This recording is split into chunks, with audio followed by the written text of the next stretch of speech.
Hello, my name is Kawaku Mordred. Thank you for clicking on my video. I'm overly grateful for your attention and I will do my very best not to waste it. I wanted to cover the 10 ways I believe we can organize a better community than most of these gacha spaces. I'd like to avoid the mess that Genshin zealots have created for themselves and build an environment that is suitable to call a community for Wuthering Waves. The first of these objectives that I have outlined is decorum during discourse.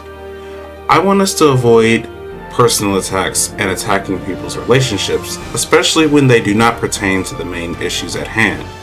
This is just childish and should be generally avoided as it is tasteless and achieves nothing. We can do so much better than bringing up random points about someone's character to try to attack them. I want to believe Wuthering Waves players are smarter than that. In this community, I'd like us to focus on the issues at hand, the things that are important to the actual issues, whatever those issues may be. To some degree, someone's personal lives affect their content to some degree, but usually that is not the case. We don't need to personally attack someone to challenge their viewpoints. If they are wrong, pure evidence will prove that they are wrong. If they are not wrong, then there will be no evidence to prove them wrong. Constructive feedback is my second point. We don't need to be soft and emotional when it comes to giving feedback. When we put things online, we ultimately accept that the unwritten contract that, you're open to being corrected. Genshin zealots generally don't like this idea, so let's be better than them in the sense that we understand not everything is a personal slight to ourselves. We are capable or rational thinkers, and we don't need to violently react to someone's viewpoints. I was taught to use ethos, pathos, and logos, which is the rhetorical appeals when discussions are being held. It asks you to provide information, why that information is valid, and why it's important, or convince others why it's important. There are more details to it than that, but that is just about the general idea of the design of this concept. It's meant to help avoid straw man arguments and allow us to focus on what is being discussed at hand and not detract or distract from the objective. Now, the third point being that we have to remember that these are characters. These are fictional characters in a video game meant to entertain.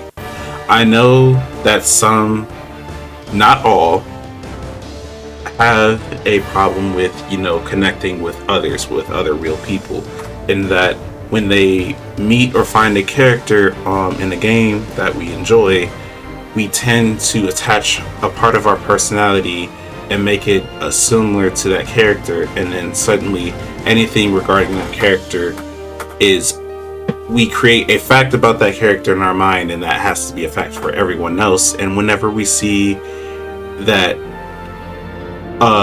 opposition to that, we react to it violently, and I would like us to avoid that, or some of us to avoid that. I know not all does this, but the ones that do, I would encourage you to take a moment and stop and think. These characters, I know you want them to be real, but they are not. Or in the sense that you do believe them to be real anyway, they are real in the sense that, and in a way that you cannot reach or communicate directly to them.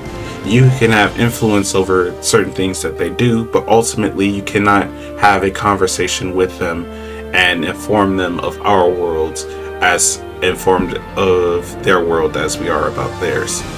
So just keep in mind that these are 3D characters. They are not real. And if you do consider them real, there is no way, shape, or form to truly connect with them, and that there is no need for you to go online and attack people or do a bunch of outlandish things. Just enjoy them in your you time, and share where appropriate things about them that you'd like to share about them. You don't have to force a character onto people And you don't have to force people to like the characters you like. You like them for a reason. You don't have to always get someone else to like them too. That brings me to my, what is this, 5th point? Yes. You shouldn't take things personally. You have to learn to remove yourself from certain equations, and sometimes we see things online that rub us the wrong way, or in general. And sometimes we take these things as personal attacks. Not everything is a slight against you. You are not always the target. Some groups would have you believe you are constantly a victim, but in order to be better, we must be able to see that not everything is about us. And even when it is, or if it is not, understand how to remove yourself from it and observe objectively where other people are coming from. And if you can't do that, just accept where they are coming from and move along. That is very difficult to do in some cases, but I believe that can be achieved, especially in the Wuthering Waves community. Now, there is no one way of doing things, and in this community, I'd like to avoid us from using absolutes or claiming that things can only be done a certain way. There are multiple ways to do things. There isn't just one way to do things. If there was, there would be a singular solution to many problems, but that is just not the case. Here, I'd like us to encourage innovation. And innovation cannot happen if we adhere to one way of doing things. Network and share ideas amongst each other and test theories. Challenge each other to experience and experiment different things. A community isn't meant to be a mindless, one-directional faction, but rather a collective surrounding an idea and growing that idea in whatever ways that we can. That also segues us into my 7th point, is practicing fellowship. A lot of us present love these kinds of games, and we need to do a better job of interacting within them, as well as being stable enough to bring people in who normally wouldn't go out of their way to interact with others in these spaces. Well, that was my 6th point, not my 7th. I apologize. My 7th point is that this is very simple, very straightforward, that we should avoid death threats, voice actor hate, or one-starring adjacent companies just because you feel you did not get enough free shit. We are not Genshin zealots. We are not going to cry over free or not free. There is an argument to be made that certain, anniversary events should, appropriately give back to its players that have given much to it. I would agree with that notion to some extent, but going to the extremes that the Genshin zealots have is unnecessary and uncalled for. There are ways to handle this, and we can be better about those if such situations ever occur, which I don't believe they will, but if they ever do, there are ways to handle it that are better than what they did. Now, that also connects me to my 8th point, is that we should avoid the free-to-play pride role. We've seen the, that person, I'm going to refer to them, boast about how they should be getting praised for not spending money. No one cares if you spend money or not. No one is going to praise you just because you spent 2 hours farming something that someone who spent $5 got instantly. It's not a real achievement to be free to play in and of itself. I mean, there might have been something you could only accomplish while being free to play, but generally, I think everyone can do just about the same thing whether they spend money or not. Now, what the difference comes down to is finding different team comps or skill methods to clear certain content in ways that are intuitive and innovative. Those are the kinds of things that are worth praise. But simply spending money or not spending money is not worth a thought beyond whether it was done or not. And my 9th point is that we should avoid extreme alienation. Now, you might say that some people deserve to be isolated, and yes, I would agree, but to some extent. I usually call people like that criminals. criminals actually deserve to be isolated from communities and societies, because criminals actively work against the structures that make that society function well and in line with with a cohesive function in mind. For example, like a criminal disrupts businesses unnecessarily and destroys the ability to enjoy commerce in a peaceful way. And people like that should be removed. People who are actively destroying the concept or the face of a community should be removed in that regard.